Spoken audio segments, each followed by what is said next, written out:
Où et comment épargner et investir mieux en 2025? Selon les estimations de la Banque de France, le montant total déposé sur les comptes courants en France devrait dépasser 540 milliards d'euros en 2024. Et ceci sans réelle protection face à l'inflation et à l'éventualité que l'État puise dans nos comptes pour rembourser sa dette. Aujourd'hui, je vais te parler d'une technique simple pour mieux gérer ton argent et reprendre la main sur ton avenir financier. Ça te branche de passer une année 2025 plutôt sereine et profitable? Donc regarde bien la vidéo jusqu'au bout.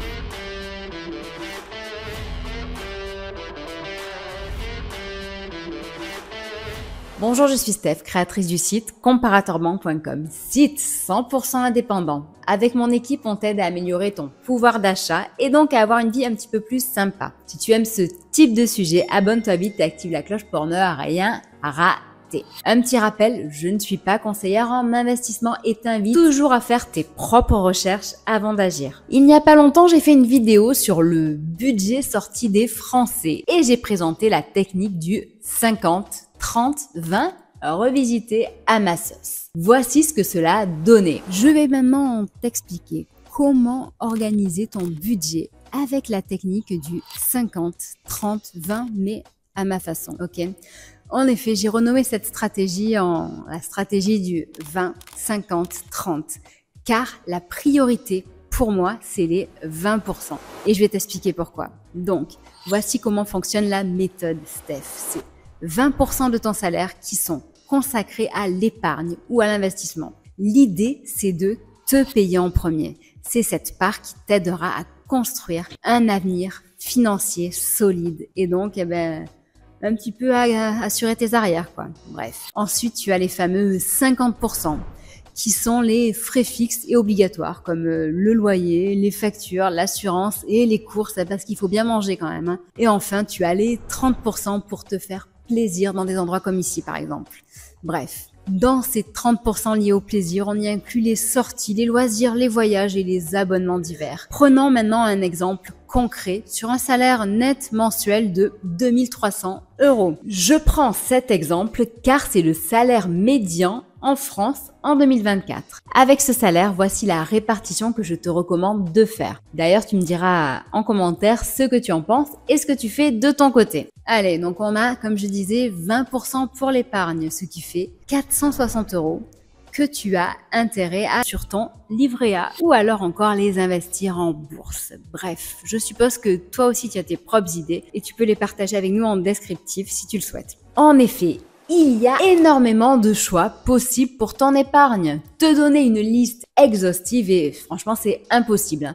Je peux en revanche te parler des solutions que j'ai testées avec ma team et donc que je connais. Par contre, je ne vais pas trop rentrer dans le détail car sinon cette vidéo va durer bien trop longtemps. Donc si tu veux en savoir plus, regarde les liens qui seront sous la vidéo en descriptif. Ainsi tu pourras regarder directement de ton côté et faire tes propres recherches. Et si jamais tu as des questions, bien entendu, n'hésite pas. Donc on va démarrer avec les livrets bancaires ou solutions qui rémunèrent tes fonds placés. Eh bien, il faut savoir que ces livrets complètent tes livrets réglementaires. Donc, les livrets réglementaires, c'est le livret A, le LDDS et la CLIC. Beaucoup d'acteurs en proposent. Les mieux rémunérés en ce moment sont celui de Freedom24, Revolut et Cashbee. Les taux qu'ils proposent vont de 7,6% à 5%. Si tu veux plus d'infos, n'oublie pas, regarde les liens qui sont en descriptif sous mes vidéos, que ce soit pour Revolut, pour Freedom24 et pour Cashbee. Ensuite, il y a l'option de l'assurance vie qui s'envisage sur le long terme. En moyenne, 8 ans pour profiter des avantages fiscaux. Tu n'es pas obligé de mettre beaucoup d'argent dès le départ en montant initial. Tu peux commencer avec un minimum requis. Il me semble que c'est entre 300 à 500 € selon l'assurance vie que tu vas choisir. Puis, tu peux programmer des versements automatiques pour alimenter fréquemment ou juste décider de l'alimenter quand tu le voudras. Tu veux des idées pour l'assurance vie? Eh bien, en voici. De mon côté, mon assurance vie chouchou, c'est Goodvest pour une assurance vie ou un PER engagé pour le climat. Pour moi, c'est la numéro 1 car leur team est ultra engagés, ultra volontaires, ultra dynamiques et que leurs performances sont bonnes sur ces dernières années. En assurance vie, tu as bien entendu bien d'autres solutions comme Lynxea qui se défend très bien. On a fait leur analyse et tu as accès à leurs liens et les différentes options qu'ils proposent en dessous. Il y a aussi Yomoni qui est très bien et aussi Mon Petit Placement. En sachant que le gros atout de Mon Petit Placement vient de son accessibilité et du fait qu'il s'adresse très bien aux débutants et aux jeunes. À l'opposé de ça, tu as Placement Direct, bien plus traditionnel et c'est aussi le pionnier de ce secteur de l'investissement en ligne. Et ils ont également aussi des taux très attractifs, c'est pour ça que je t'en parle bien entendu. Ensuite, l'autre option, eh bien, c'est la bourse. Essaye de t'y intéresser, il y a vraiment de grosses opportunités. Si tu peux, et même je veux dire en fait c'est essentiel, forme-toi pour apprendre à comprendre les mécanismes et à apprendre à lire le marché. Choisis un bon courtier, que ce soit par exemple XTB qui a 0% de commission sur les actions et les ETF jusqu'à 100 000 €. Et il a aussi bien d'autres avantages dont tu peux profiter avec mon lien qui est présent en descriptif. Si tu l'utilises, je t'en remercie. Comme tous les autres d'ailleurs, car en utilisant mes liens, eh bien, tu m'encourages et tu me permets de poursuivre mes recherches. Pour la bourse, tu as aussi Boursobank et Fortuneo qui sont plus traditionnels,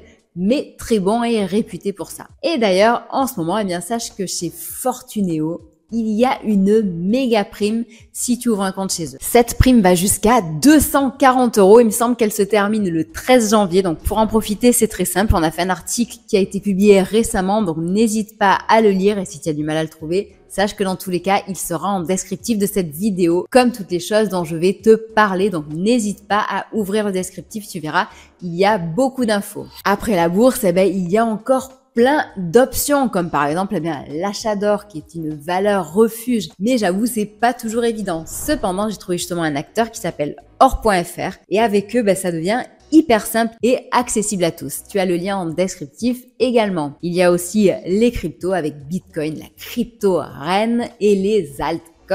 Ici, je te recommande vraiment de te renseigner et de te former avant de te lancer. Pour ma part, j'ai suivi une formation de Altitrading qui est certifiée Calliope et qui propose une excellente formation sur les cryptos justement pour apprendre à bien comprendre ce marché qui est ultra spécifique et très volatile où tu peux perdre malheureusement tout ton argent si tu as les mauvais réflexes. Tu auras le lien pour accéder à cette formation de Altitrading en descriptif sous la vidéo. Enfin, donc une fois que tu seras formé et que tu seras donc apte à investir dans les cryptos, il faudra choisir le bon courtier pour faire tes achats et reventes. Là, par exemple, tu as Bitpanda ou Coinbase, par exemple. J'aime bien Bitpanda car ils ont des frais très réduits et avec eux, en plus, tu as une carte de paiement où tu peux recevoir du cashback en Bitcoin. Donc, c'est la petite cerise sur le gâteau qui est très sympa. De nouveau, le lien est dans le descriptif. Bref, tu l'as compris, il y a plein d'options et je t'invite même à partager les tiennes si tu le souhaites. Revenons maintenant au reste du budget. Ensuite, nous avons les fameux 50% pour les frais fixes, ce qui équivaut à 1150 € qui iront dans ton logement, dans les factures et dans les diverses charges. Ici, ce sont tes charges obligatoires. Pour les réduire, c'est pas toujours évident. Par exemple, pour le loyer, tu peux déménager. Tu peux louer une pièce chez toi sur Airbnb ou alors louer ton logement dès que tu pars. Si c'est un crédit, dans ces cas-là, ce que je t'invite à faire, c'est de renégocier le taux avec ta banque ou de te faire acheter le prêt avec un système de rachat de crédit. Je te mets le lien en descriptif où nous avons un simulateur de rachat de crédit si tu veux tester. Enfin, la dernière part du budget, il y a les 30% pour te faire plaisir, soit 690 € par mois à diviser entre sorties, loisirs, cadeaux et autres extras. Cette partie est très importante. Dépasser les 30% me semblerait un petit peu abusif pour tes loisirs. À réduire la part, en revanche, c'est possible. Si les 30% te semblent trop importants, tu peux en basculer un petit peu sur ton épargne. Ça sera toujours ça de prix en plus. Mais savoir se faire plaisir, c'est primordial. Et surtout en ces temps qui sont pas toujours roses en ce moment. Bref, avec cette méthode, tu as une ligne directrice claire. Fixe-toi tous les mois un objectif pour tes sorties et essaye de t'y tenir. Et si jamais t'as pas tout dépensé, n'oublie pas, tu épargnes. Dis-moi ce que t'en penses, ça m'intéresse. Donc comme je te le disais, cette vidéo n'est pas un conseil en investissement et je t'invite toujours à faire tes propres recherches avant d'agir. Si tu veux investir en bourse par exemple, pense bien que les investissements en titres et autres instruments financiers comportent toujours un risque de perte en capital. Pour le reste, assurance vie, tout ça, sache que les prévisions et les performances passées ne sont pas des indicateurs fiables des performances futures. J'espère que la vidéo d'aujourd'hui t'a donné des idées pour mieux gérer ton budget et démarrer 2025 autrement. Pense à t'abonner à cette chaîne et à utiliser mes liens en descriptif. Je te dis à très bientôt, que ce soit sur le site comparatorhome.com, sur Facebook, Twitter, Instagram, LinkedIn, TikTok ou même sur cette chaîne YouTube ou même Discord où tu pourras télécharger tes e-books gratuits qui te permettront justement de mieux gérer ton budget et ton épargne. À très bientôt!